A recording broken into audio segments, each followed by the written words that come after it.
Hello everybody. The lecture provides a history of literary and cultural life in Central Europe with an emphasis on life in Prague in the first half of the 20th century in a comparative perspective. I will explore different intersections of the woman writers' generations, genders, ideas and styles, and different flows of historical time. The Last Word of Prague women writers' modernism reconstructs the lives of an extraordinary group of people and shows new paths for the study of literary studies, memory, and, for example, subjectivity of women writers. I researched two bilingual authors, Zofka Kveder and Julka Chlapec Djordjević, as a part of the international project Modern Women as Thinkers, Intellectual Development of Women in the 20th Century. In the beginning, I must underline the special role of Prague and its representation in literature and culture generally, not just in Czech literature and culture. With its historical, geographical, and demographic situation, Prague has all the characteristics of a prominent cultural center of Central Europe. Since the late Middle Ages, it has been a multinational city. As a result, the cultural works created there continued the literary tradition of different nations and social environments. Incidentally, let us recall that the first female author working in Prague is thought to have been Elizabeth Jane Weston, a new Latin poet originally from England. Czech culture in 19th century had intensive relations with the other Slavs. We must not forget that Prague was a Slav city, the city of Kolar's Pan-Slavism. It was also the source of inspiration for all Slavic writers, but also for Slavic women writers. In one article, Zofia Tarajlo-Lipovska, for example, stressed the work of the author Honorata Zápova ne Višňovská, a Polish woman writer living in Prague during the mid-19th century. Although a foreigner, Zápova met with understanding in her writing and activities amongst the Czechs and Czech-German female residents of Prague. Her work is one of the meeting points uniting Polish and Czech literature. And let's look at the South Slavic women writers. 19th century was the period when Czech women writers played an ambitious role in the project of the Czech national revival. As in other Slavic cultures, they connected their writing with the national idea. The situation changed at the fin de siècle period, the period of great social, political, and cultural changes. In Prague literary society, the national idea and also Pan-Slavism were no longer so important as they had been before, at the beginning of the national revival movement in the 19th century. Patriotism in Czech literature was simply no longer considered modern. At any case, at that period, Prague was an open-minded city, we could say. It was similar to Vienna, and Prague was in that time of the last days of monarchy, a crossroad of different nationalities and varied cultural exchanges. We must say that also there was a border between the Prague of 19th century and the Prague of 20th century, because old Prague, the Prague of 19th century, was completely different, and new Prague was architectonically completely new city. Here we have one picture of the old Prague, of Jan Bedřich Minařík, And now I will show you the photograph of the new Prague. For example, here we have municipal building, kind of pride for the Czech nation, Czech bourgeoisie. There it existed a rich cultural life similar to Vienna. Prague was the city of music, art, great theater life and social activities. And it also had two universities, Czech and German one. At the beginning of the 20th century, Prague was one of the liveliest cultural cities of the Austro-Hungarian Empire, the typical city of the monarchy. It was also at that time the center of Czech and European modernism, as Bernard Michel emphasized in his book, The City of the European Avant-Garde, where at the beginning of the 20th century, the Czech symbolist and decadent movement was successfully incorporated into Czech life. These fruitful connections occurred within the new context of European modernism. And at the beginning of 20th century, we can discover also the rising movement of feminism. Here you have, for example, demonstration for the human rights from 1909. And both of my two authors, they were connected with the Czech feminism. Special question is the representation of Prague in literature. Of course, we could have a lecture about Prague or on Prague in Czech literature.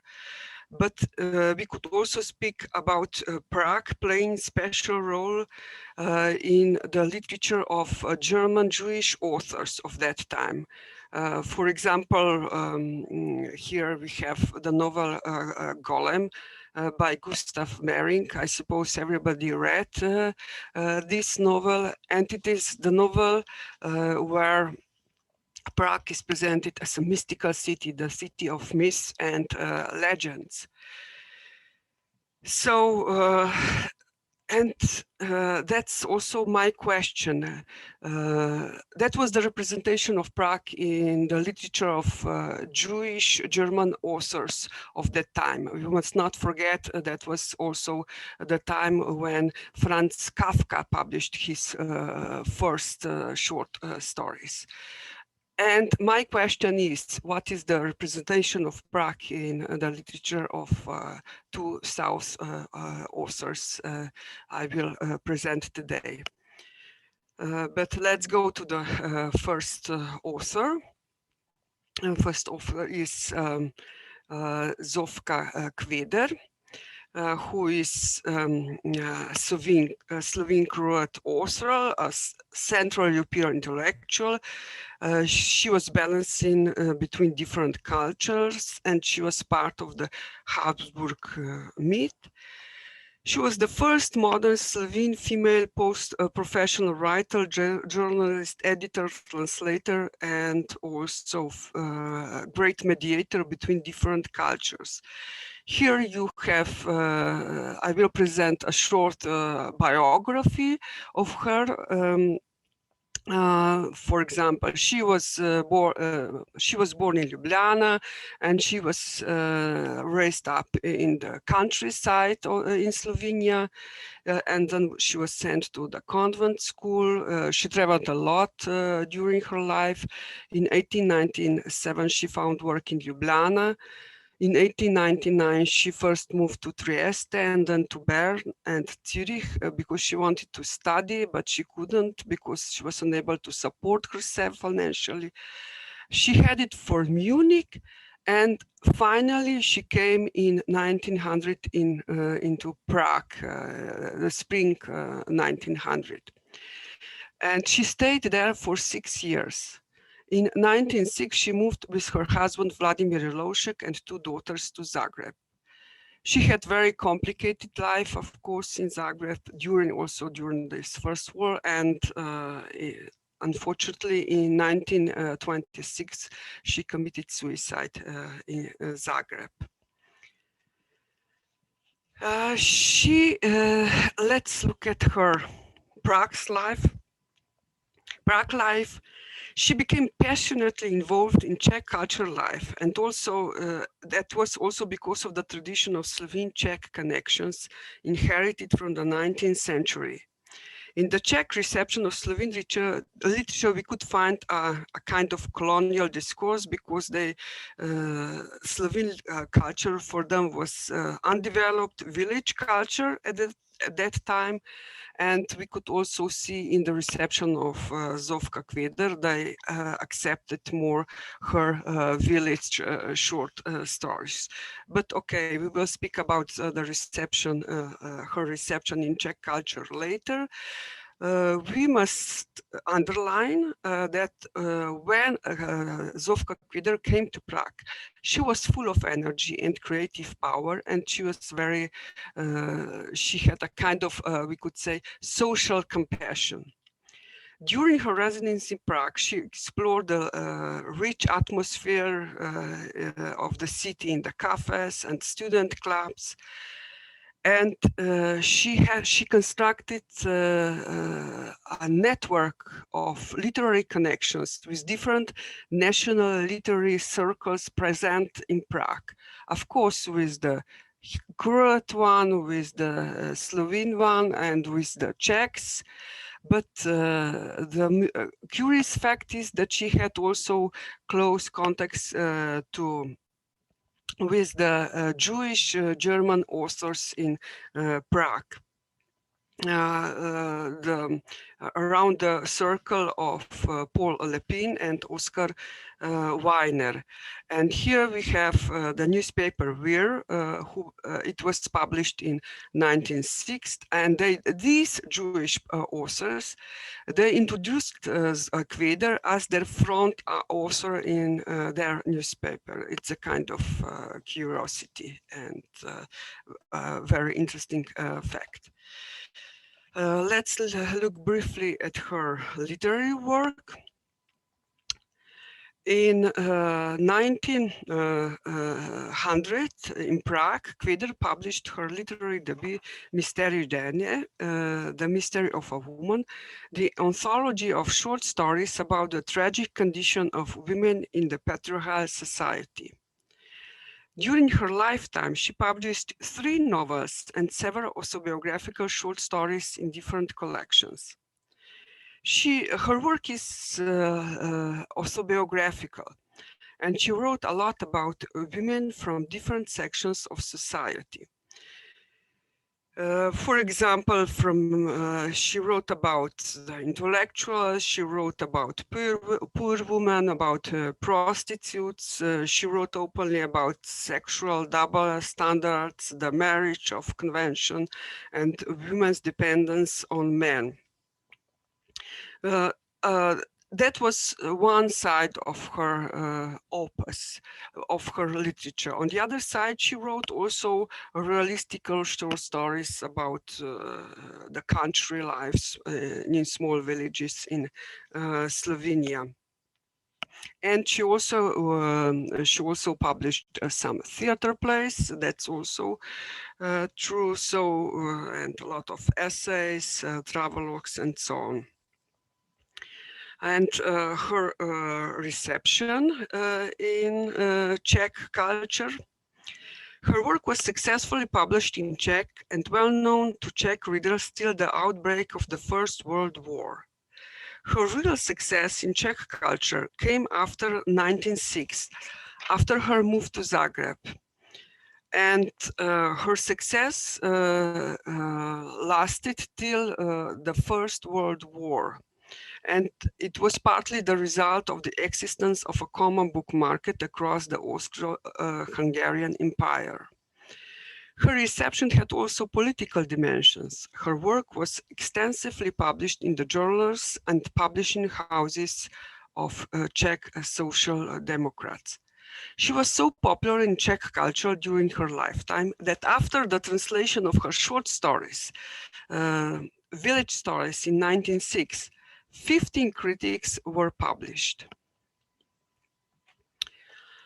Let's look at her connection with the women writers, Czech women writers. At the beginning of the 20th century in Prague, the third generation of Czech women writers surfaced. They were also the first self-proclaimed feminists. To use the words of Libuše Hečkova, in Czech society, it was the time of the birth of gender equality and a new woman writer and critic as well. Czech literary life was also much more developed than the Czech, than Slovene literary life. Kveder's connections to women writers and feminists were crucial to the constructing of her professional writer's self-consciousness and gender identity. There, it existed a kind of women writers' solidarity. They read each other's work and criticized it. They also wrote articles appreciating each other as both writers and different personalities. Kveder published most of her stories and essays in women's newspapers and was especially connected to the Czech editors of these newspapers. The main woman writer for her, the main inspiration for her literary work was Růžena Svobodová. Svobodová, at the beginning of the 20th century, was already a respected literary personality, writing in the Impressionist and Symbolist style. And she influenced Kveder with her prose collections, The Path of the Heart from 1902, and the novel Lovers from 1904. Svobodová is here down in this picture. And the other important person was the main person between these Czech women writers for Zofka Kveder was Zdenka Haskova. Because Zdenka Haskova was her translator. You can see her with the cap. And we could say that Zdenka Haskova was also one of the main critics of her work, because in her correspondence, she criticized Kveder's declination to the proletarian ideology and her persuasion of Yugoslav idea in her later work, which was very quickly seen in her prose work. Haskova, for that reason, criticized the lack of psychology in her work. And she also didn't accept her heroic, naive, romantic plays with the myth of Yugoslav union in her last writer's period. And then we have Czech women writers as Maria Majerova and Helena Malježová, the last pictures of this photograph, which were the best friends of Haskova. And they were in the same age than Zofka Kveder. But we can't say that Kveder was influenced by them. Zofka Kveder appreciated their colleagues, but we can't say that she was greatly influenced by them, because all of them were still searching for their style when Zofka Kveder get known them. Because of the, we could say, zeitgeist, we could find in their prose the most used themes and motifs of the women writers of that times. For example, kind of Bildungsroman of a young girl in the patriarchal society, unhappy marriages, female friendships, and so on. And what about Prague motifs in her literary work? I was searching for that in one article, and I was quite surprised because I found out that she didn't write so much about Prague, even though she lived there. But nevertheless, she has two very nice reportage, kind of travelogues about Prague. One is very long, 50 pages. She wrote it in 1906. And she introduced in her representation of Prague, she introduced historical, geographical, and picturesque scenes from Prague of that period with all symbolical dimensions and cultural codes. She underlined in the modern map of the city the archaeology of the great past. And she described the new metropolis at the beginning of 20th century as a modern city, which experienced great architectonic boom and on one side became an important bourgeois city, the pride of the Czech nation, with all the imposing palaces, new buildings, theaters, wide streets, new roads, and beautiful gardens. Here I have one fragment, one quotation from this reportage.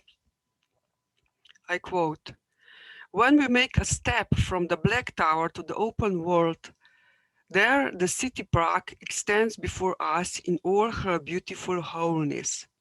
Next to us, we can see the gardens of Mala Strana and palaces, churches, towers. You have the open view into all the sights and your heart beats with silent passion." The end of quotation. You can see she was very passionate in her describing and also romantic. Her picture of a turbulent, multicultural modern city is full of colors and movements, with clear borders between center and periphery. With her social empathy, she also mentions completely new surroundings and places occupied by the new social classes, as was a proletariat in Žižkov.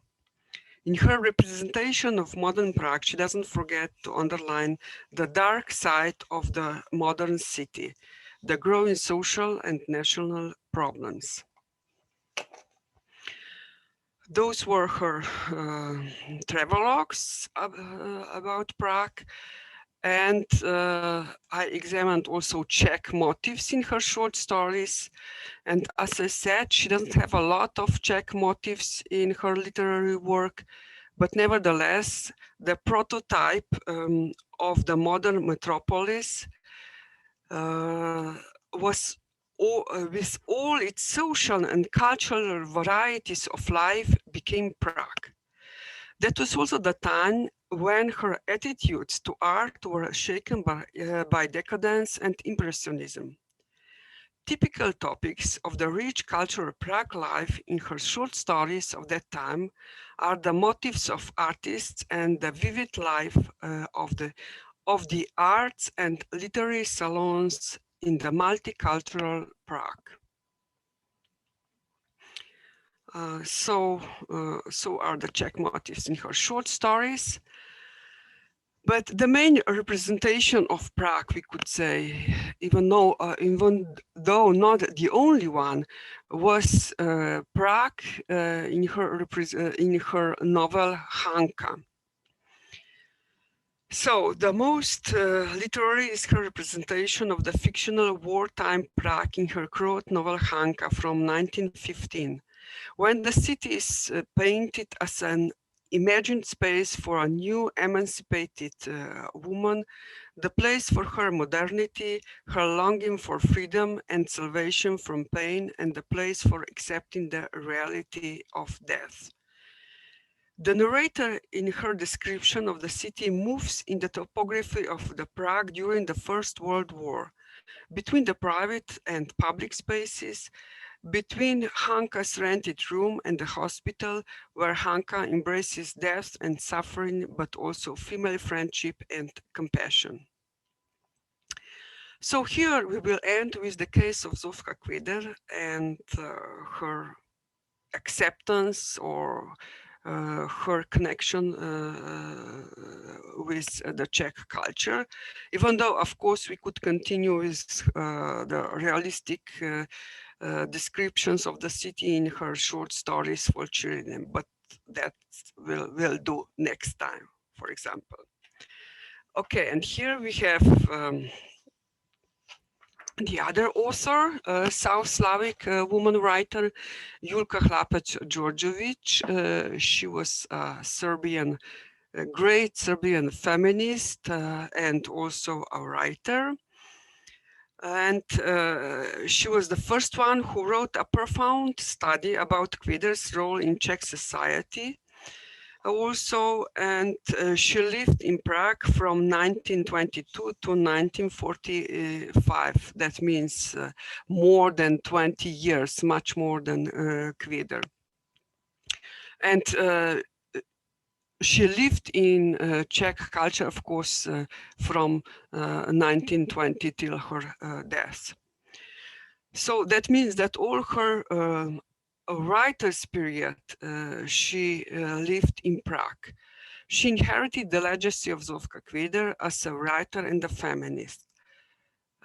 And as I said, she was the first to prize Kveder's cultural transfer activities. And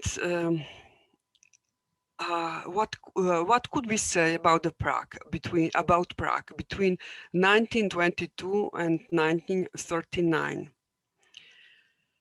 Julka Djordjević experienced completely different period than Kveder. After the First World War, the new Czechoslovak state formed. Czechoslovak First Republic was successfully formed after the end of the First World War under the rule of T.G. Masaryk as a progressive leader who was also open to the women's question. The new republic founded its identity on progress, modernity, and democracy. And the circumstances within Czech culture in Prague after the First World War were very similar than in the monarchy before: open, multicultural, intellectually rich, and very inspiring. We must know that was also the time of avant-garde, that, for example, surrealist movement was very much present in literature and also in painting. And Chlapec Djordjević also fully belonged to the new, to the specific avant-garde artistic multicultural life in Prague between the wars. She also explored the modern and sometimes decadent life in the city with all the cafes, theaters, clubs, and also literary salons. But we must also stress one thing, that her work, her feminist work especially, was under the sign of the crisis. The literary imagination and the power of the Czech feminist movement of the interwar period was deeply affected by the series of events that linked these two international catastrophes, the First and the Second World War.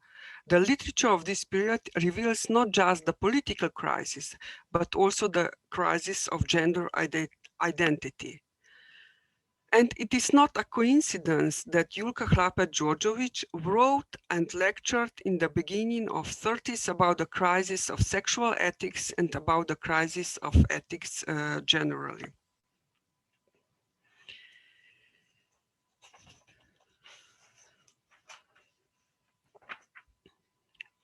And perhaps just, I will just return to the picture before, because I also wanted to stress that that was the period of the rising, but not just rising feminism, but also the period of flourishing feminism. And Julka Djordjević was, especially in the 30s, was a very active part of this Czech feminism. Okay, and a short biography of her. I must confess that she has blank pages in her biography, and that we don't know a lot about her biography, especially in some periods. But nevertheless, we know that she was born in Vojvodina, Stari Bečej, and in a rich family. She studied in Vienna, and as the first woman in 1906, she completed a PhD in philosophy. And she married a Czech officer, later General Chlapec. Here you have Zdeněk Chlapec. Here you have their picture from the marriage, you can see. After the First World War, they settled with two daughters in Czechoslovakia, first in Pardubice and then in Prague. She was very well educated with a lot of knowledge. She spoke English, German, Hungarian, and later also Czech. And between wars, she had a kind of informal cultural salon, and she was an active member of the Czech Yugoslav Society. But we don't know exactly what happened to her after the Second World War. She finished her writing career in the beginning of the Second World War. And after the Second World War, something happened. I suppose something happened to her. And in 1945, she went with her, she settled with her daughter, with one of her daughters in a small town, Ústí nad Labem, and she died there in 1969, completely forgotten. And what about her work? I will say just some words. Some information. So she was a very conscious feminist with well-developed theoretical conceptualization of the world.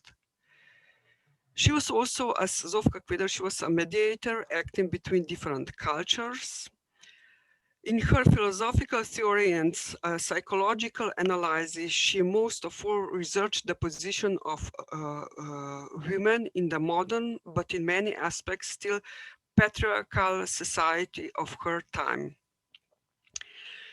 She published 5 theoretical books. You can see them here on the slide, and she published 4 fiction books.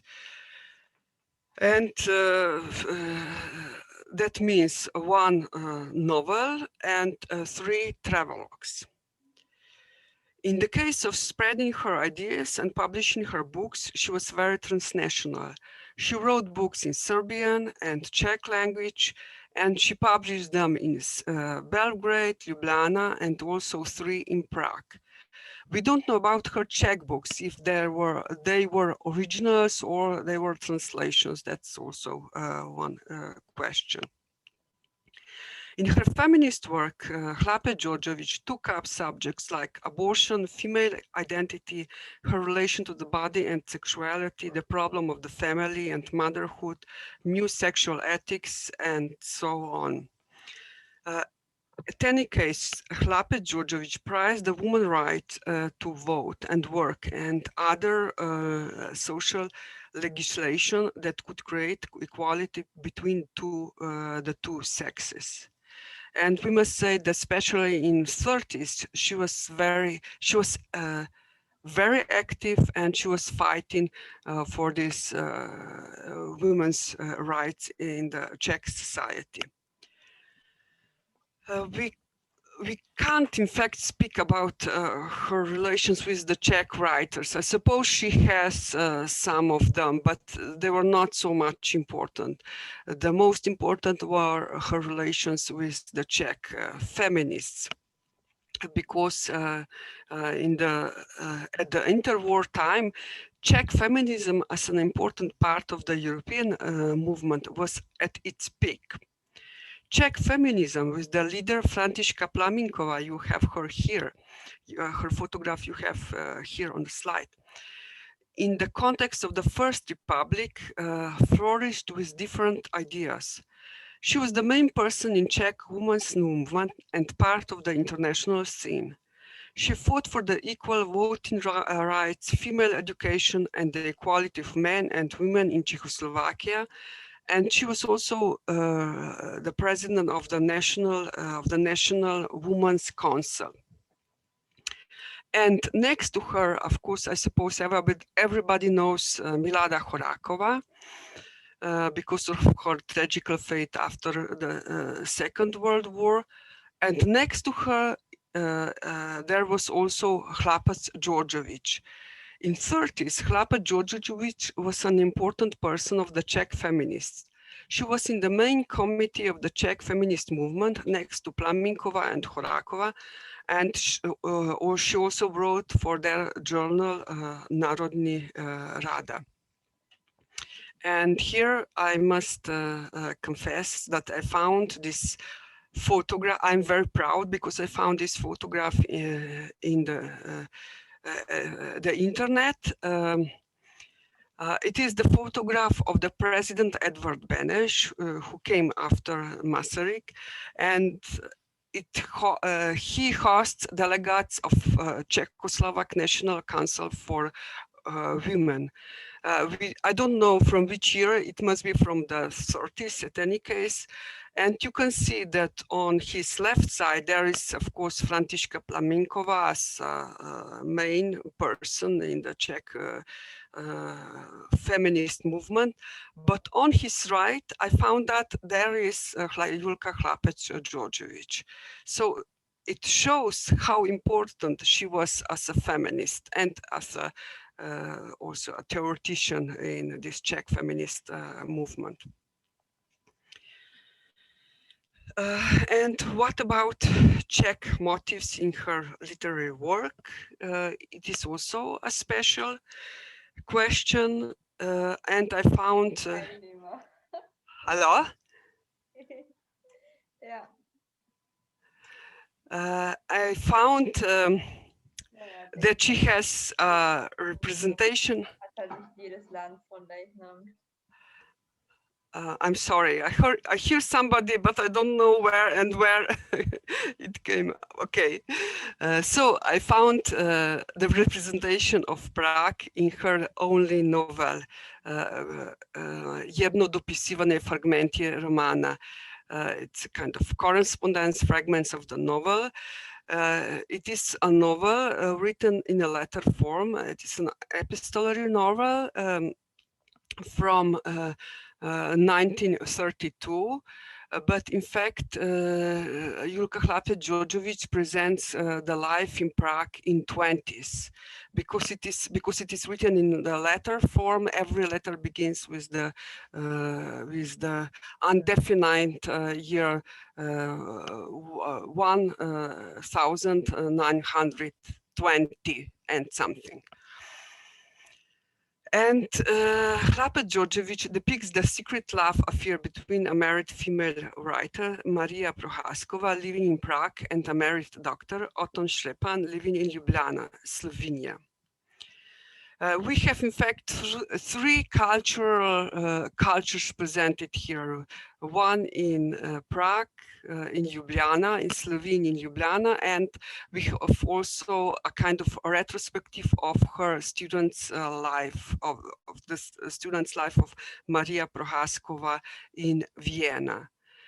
But the most vivid is her description of the modern Prague. A rich, bustling, multicultural life in cafes, theater performances and concerts, sometimes also decadent, but at any case open to the new morality and mentality. It is literally the novel of Prague in 20s. The construction of the main female hero is very autobiographical. We have a middle-aged woman intellectual living in Prague with two daughters and a husband, the same as Julka Chlapec Djordjević, and the husband is living somewhere else. The main hero is balancing between different cultures, and she's an altruistic, enthusiastic feminist interested in gender, emancipation, world problems, and cultural transfers. Of course, we could also speak about that this novel was in fact also the homage to Zofka Kveder and his novel Hanka, and there are some autobiographical information about Kveder's life.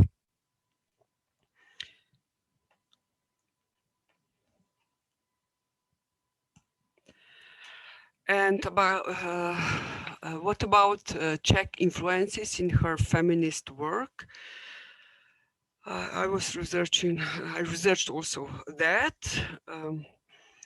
We can't say that she has a kind of woman writers. I didn't find any women writers influence, I could say, from this Czech side. But we could say that she was very much inspired with the Czech intellectual ideas, Czech intellectual life in her feminist and cultural theory. I must underline in this view that she was more active and present as a philosopher and feminist than a writer in this, for example, in this Czech society. In the case of women's rights, she was politically and also philosophically influenced by Tomáš Garrigue Masaryk, who also wrote quite a lot on women's rights and position in the society. In the 30s, she was very much present in the Czech cultural life. She discussed different ideas in the Czech society, and in the newspapers, she led a dialogue with the different Czech intellectuals. In her only long book published in Czech, Feminist Thoughts, we could say, she also presents the state of feminism in Czechoslovak Republic, Europe, and America. In the third part of the book, she reacts polemically to the conservative and just different ideas by important politicians and scholars in Czech society on the position of women in 30s. The economic crisis of the 30s strengthened demands to limit paid work of women, particularly married women in high-skilled jobs. And Chlapec, Djordjević was really fighting in the Czech newspapers and also in this book. She republished these news articles from the newspapers in this book, and she was against that. And perhaps we can also mention that in the Serbian book in 1938, she wrote about also about modern Czech literature and Czech women writers. For example, about Maria Majerova, which we mentioned before in the case of Zofka Kveder. And at the end, a kind of conclusion, we could say, the problem of their culture and language identity. We could say that the more simple case is Julka Chlapec Djordjević, the Serbian writer and feminist. If we look at the case regarding her identity, it is more clear. During her lifetime, she accepted three cultural identities: Serbian, Habsburgian, and Czech. In Prague in her 40s, she became a conscious writer and feminist with a declared authorship. Living for 20 years in the interwar Prague was her new modern sensibility. She was concerned with the human condition of women, but she was also concerned with her Serbian identity. She was a declared Serb. And I think that's one of the reasons why she accented her Serbian nationality in the Czech society. One of the reasons was that she lived in the European world of dangerous totalitarian regimes, standing fascism, Nazism, and Soviet communism. That means in the shadow of a future apocalypse shaping on the horizon. Here we can remember the Serbian feminist Ksenia Atanasijević, who commented that Chlapec Djordjević, with the awareness of her spirit, cherished her relation with the Serbian lands. But on the other side, she was also a Czech. She had a kind of Czech identity. She wrote books in Czech in 30s, and she was a very important member of the Czech feminist movement. And what about at the end? I'm sorry. At the end, I must underline also, with her great knowledge of history, literature, and culture, was in any case, she was a cosmopolitan intellectual. And what about Zofka Kveder? Zofka Kveder is much more complicated case. The case of Zofka Kveder is a complicated case. Zofka Kveder, with her complex cultural and language identities, let's look at her. She was known for her cultural hybridity, and we could say that she had a fluid personality, or in the term of post-colonial studies, a hybrid identity. She changed identities and switched language codes very often and was bilingual from her childhood. She knew the Slovene and German languages. Later, she learned Czech. In her Prague period, she began to write also in Croat. In Zagreb, she began to write just in Croat.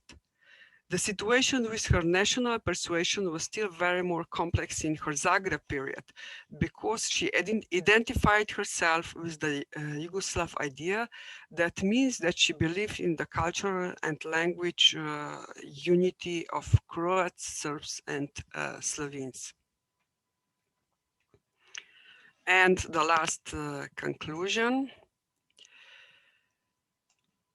Both women writers constructed their literary and feminist identity in Prague.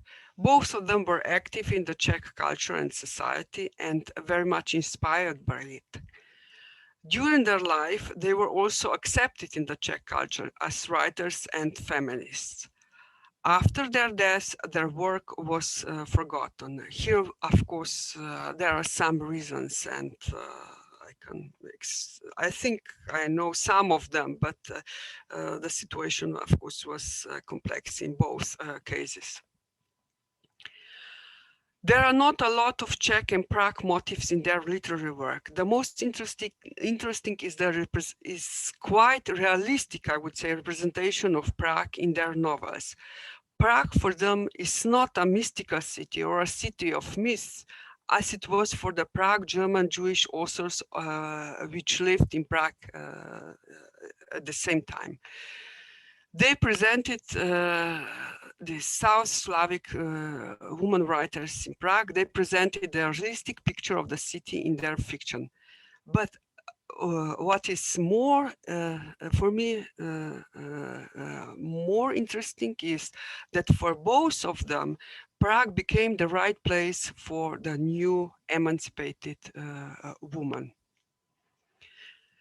And that's all for my side. Thank you very much.